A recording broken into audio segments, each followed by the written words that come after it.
Yeah. Thank you, Your Excellency, Ambassador and Chairperson. I thank you for allowing me to talk when the program of the day has actually ended. And I will thank the participants for tolerating me for taking this short time. I believe this will not amount to wrongful confinement of you in this place. Yeah. I thank the Commandant for inviting us here to share our experiences. What I was intending to do, but I will have to do in an outline form, was first to look at the imperative of peace and security in Africa. And in that context, to look at the hazards in post-conflict management in African countries, what has been experienced, particularly when international pressure or international audit is instituted immediately after conflict.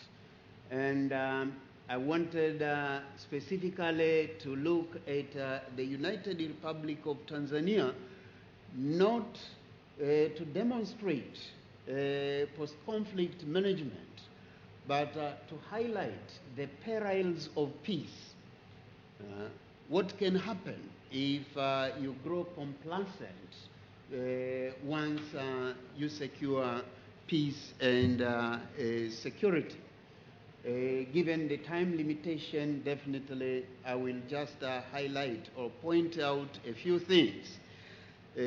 One, looking at Sri Lanka and the experiences in Africa, there are a lot of similarities.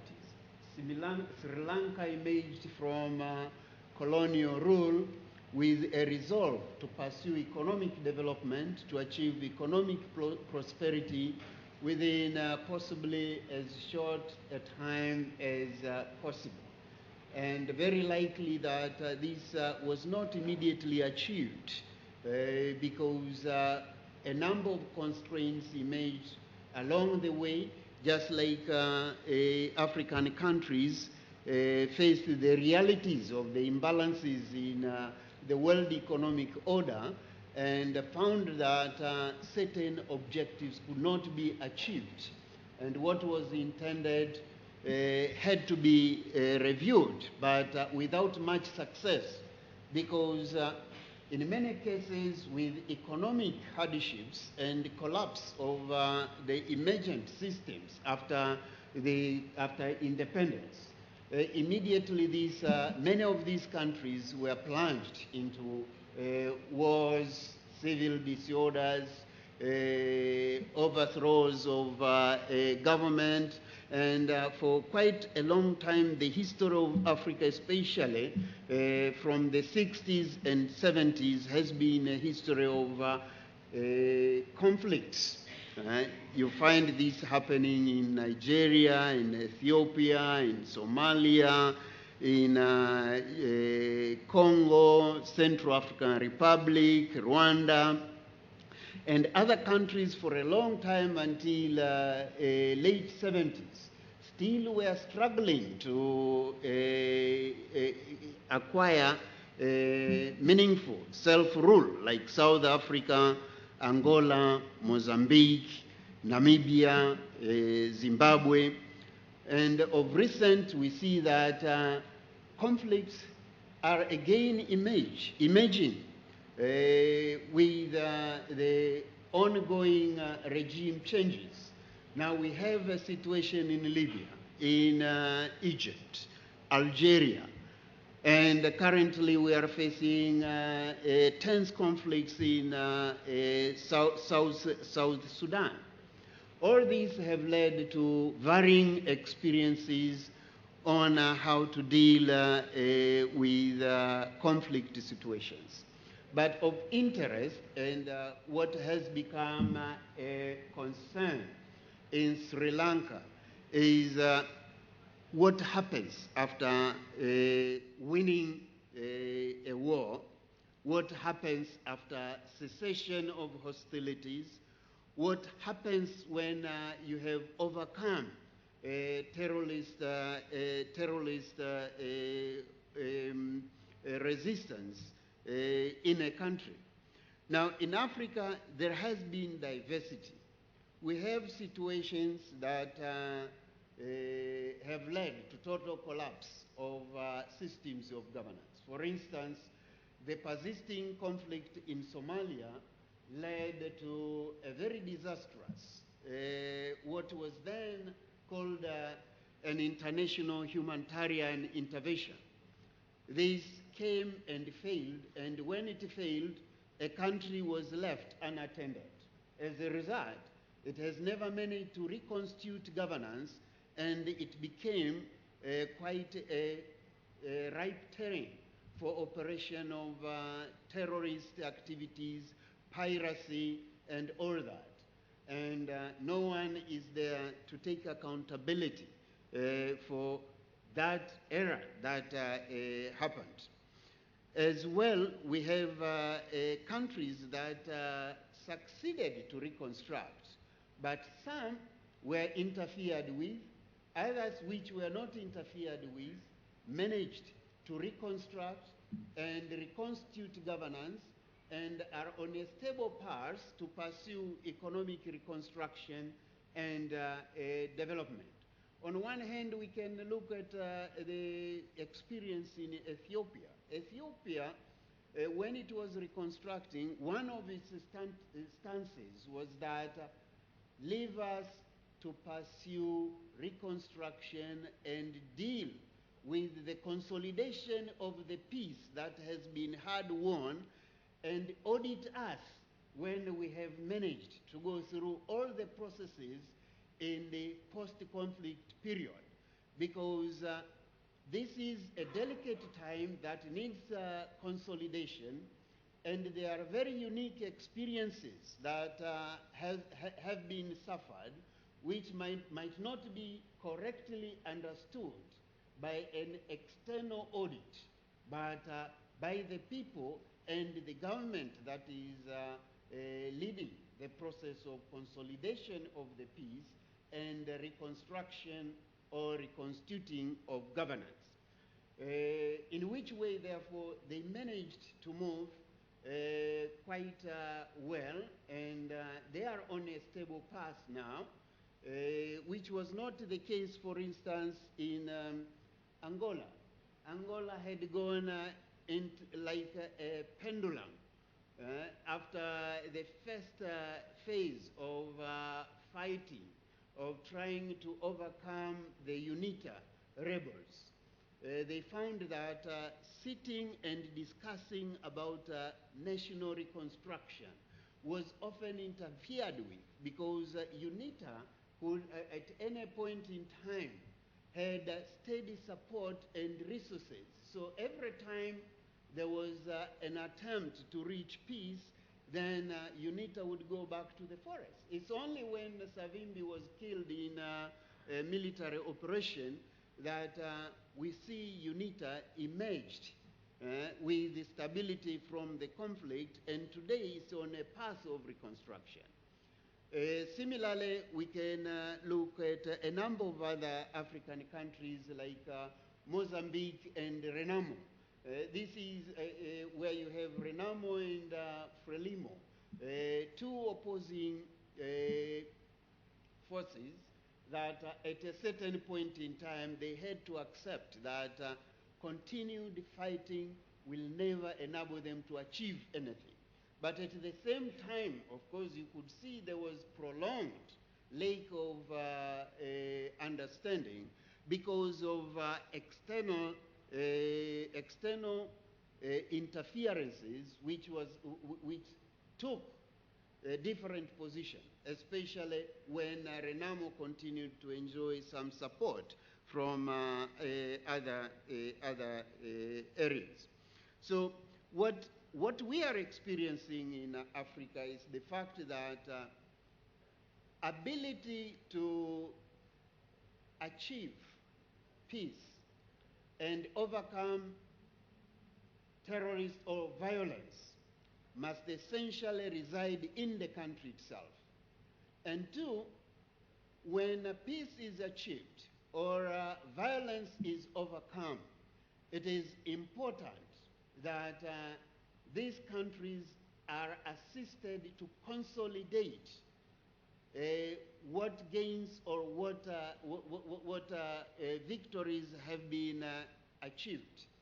And it takes time to consolidate these before you start auditing these countries and directing them or benchmarking them, because within some time, these countries might not be capable of adhering to certain standards that are prescribed externally. And this is important, and this is a predicament that we see Sri Lanka going through at the moment, when they are expected to adhere to certain benchmarks without looking at what exactly are the experiences that are impelling certain choices within the country.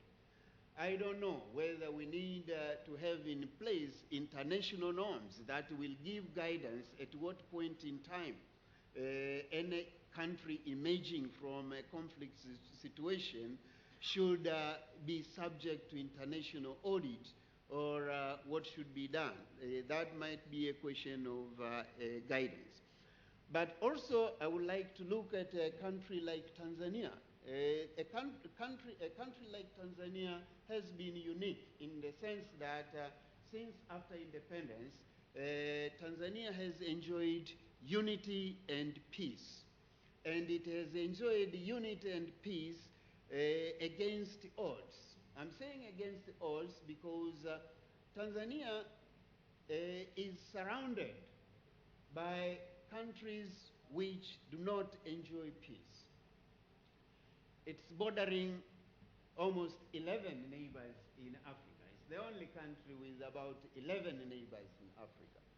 You have Kenya, you have Uganda, you have Rwanda, you have Burundi, you have Democratic Republic of Congo, you have Zambia, you have Malawi, you have Mozambique, and on the maritime side, you have Madagascar, Seychelles, and the Comoros. And most of the neighbors have gone through conflict situations.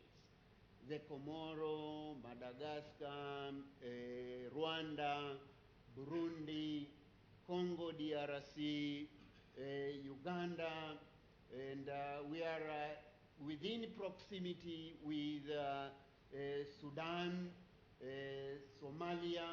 We cannot be oblivious to the fact that the conflicts going on in all those places have an impact on the peace in Tanzania. And Tanzania was forced to engage in a lot of conflict situations to assist the stabilization and all that. All that in a way at a cost. But Tanzania is managing to remain united, despite the fact that, one, it has more tribes than most of the other neighboring nations. Tanzania has more than 120 tribes, more than 120 languages, but has managed to have only one national language, that is Kiswahili. Tanzania has a lot of resources, especially in terms of minerals and other natural resources, which would have caused a lot of conflicts and even demands for secession. Tanzania has a population of close to 45 million, while the country is rated among the poorest country in the world, and therefore this is also a recipe for disharmony and possible conflicts.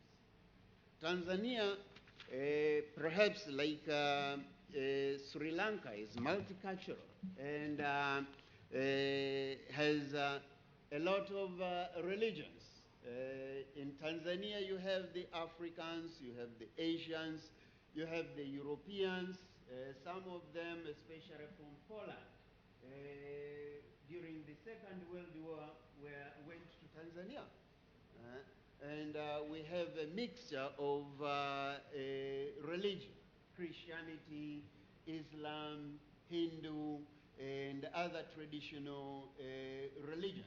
And our families are more or less mixed. In my family, we have both.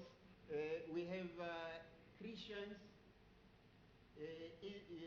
Muslims, and other traditional believers. But we have to live in harmony. But the fact that we have all these religions is another recipe if the peace is not well managed for discontent and possible conflicts. And at the moment, the situation became a bit fragile, probably as a result of lack of proper management of the peace that is being enjoyed. And why do we say this is a result of lack of proper management of the peace that has been enjoyed? Probably the answer, I share the answer with yesterday's speakers when they were talking of positive peace.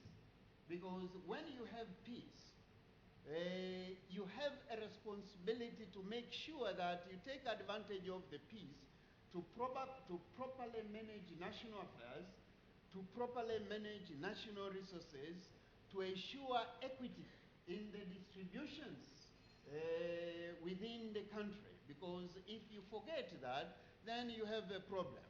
To ensure that interactions on the international scene do not lead to disadvantages within the country.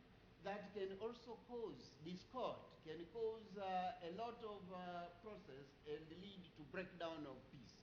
So there are a lot of responsibilities when peace prevails. And when you are an island in a region like the Great Lakes region, being a peaceful country means that you also have to live with the challenges of having to deal with the outcome of conflicts in other states.